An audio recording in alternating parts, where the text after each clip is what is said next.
Hello, happy Thursday. Amazon flash briefing. Jamie, here's the latest from your flash briefing. In NPR News. Live from NPR News in Washington, I'm Korva Coleman. Ukrainian President Volodymyr Zelensky says a Russian attack has killed at least 49 people in the northeastern part of his country. Regional Ukrainian officials blame Russian shelling. The news comes as President Biden continues to urge Congress to support fresh U.S. aid to Ukraine. But some Republican lawmakers are opposed, including a candidate to be the next Speaker of the House. The European Union's Foreign Affairs Chief Josep Borrell says he was surprised that U.S. aid to Ukraine could be threatened. That was certainly not expected, and it's certainly not a good news. But I hope it's not going to be a definite position of the U.S. Ukraine needs the support of the European Union, which is sure they will have it, and we will increase it, but also the support of the U.S. Congressman Jim Jordan opposes aid to Ukraine. He is running to be House Speaker. NPR's Windsor Johnston says the second candidate is the number 2 Republican in the House, Steve Scalise. Jordan and Scalise are both pledging to unify House Republicans following the ouster of Kevin McCarthy this week. Scalise, the House Majority Leader, appears to have broad support among the party, while Jordan, a member of the Hard-Right Freedom Caucus, will face the challenge of winning over moderates.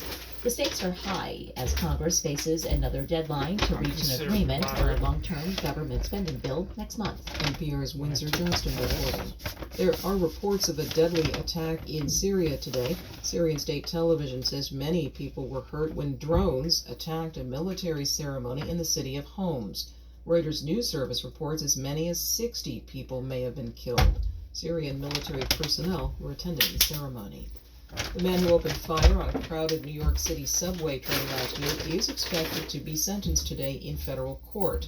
From member station WNYC, Samantha Max has more.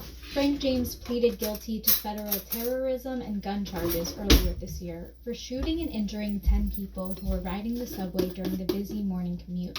No one died, but the incident sparked fears about subway safety just as people were getting back to more regular commuting after the pandemic. James' defense attorney has asked for a sentence of 18 years, which she says her 64-year-old client is unlikely to survive given his age and health. She says her client has been diagnosed with schizophrenia, that he's not evil, but But he very could sick. survive it, couldn't he? Prosecutors have requested a life sentence, plus an additional 10 years. They say he planned the attack, intended to kill people, and did not take responsibility for his actions. For NPR News, I'm Samantha Max in New York. On Wall Street, stocks are lower. The Dow Jones Industrial Average is down about 135 points. You're listening to NPR News. President Biden's dog, Commander, has left the White House while the first family figures out what to do about repeated biting incidents. As NPR's Tamara Keith reports, it became a problem that could not be ignored. Commander is not presently on the White House campus while next steps are evaluated. That's the official word from the First Lady's spokesperson, Elizabeth Alexander, who added that the First Family appreciates everyone's patience while the White House and Secret Service work through solutions. There have been at least 11 biting incidents involving Secret Service personnel since Commander arrived as a puppy in 2021, the most recent happening last week. Alexander previously explained that the White House is a stressful place for a dog.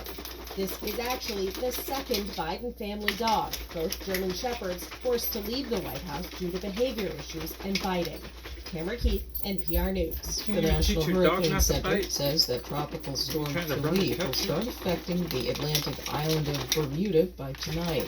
Forecasters say it could track into New England and parts of Atlantic Canada by this weekend, bringing very heavy rain. It is not clear how strong the storm might be by then. Apple has released a software update. It's intended to solve an overheating issue related to its newest iPhone 15 model. Some users said the new phones sometimes were too hot to handle, although Apple says there was never a safety issue. The company also said some third-party apps contributed to the problem. I'm Korva Coleman, NPR News. If I had a chihuahua, I could In teach you NASA not to news. chase you from behind. The Mars Reconnaissance Orbiter MRO captured this bit of ursine pareidolia on December 12, 2022. While it resembles a bear we might see on Earth, this is actually a hill on Mars with a peculiar shape. A V-shaped collapse structure makes the nose, 2 craters form the eyes, and a circular fracture pattern shapes the moon? The man, the moon? The first ever mission to study a metal-rich asteroid, Psyche aims to help scientists learn more about the formation of rocky bodies in our solar system. With a launch readiness date set for Thursday, October 12th, NASA's Psyche spacecraft will travel 2.2 billion miles from NASA's Kennedy Space Center in Florida to a metal-rich asteroid in. Get ready to make the most of these rare events with this curated list of NASA STEM learning resources and related content, including activities, business science opportunities, and more. Hubble is sharing a brand new galaxy image every day through October 7th, 2023. Cool. Visit our website daily or follow along on X, Facebook, and Instagram. New and old stars alike twinkle in the dusty spiral arms of NGC 1087. Located 80 million light-years away in the constellation Cetus, NGC 1087 is a barred spiral. NASA will provide coverage of the upcoming pre-launch and launch activities for its Psyche mission to a metal-rich asteroid. Launch is targeted for 10:16 a.m. EDT Thursday, October 12th, on a SpaceX Falcon Heavy rocket from Launch Complex 39A at NASA's Kennedy Space Center in Florida. Live launch coverage without commentary will begin at 9:15. In weather. Currently, in Seattle it's 58 degrees Fahrenheit with mostly cloudy skies. Today, you can expect intermittent clouds with a high of 66 degrees and a low of 51 degrees. All right, From Amazon. NASA, Off. the Mars Reconnaissance Orbiter. Off. Amazon. Tell us a joke. Why do raccoons eat out of trash cans? Because they can't tip over a supermarket.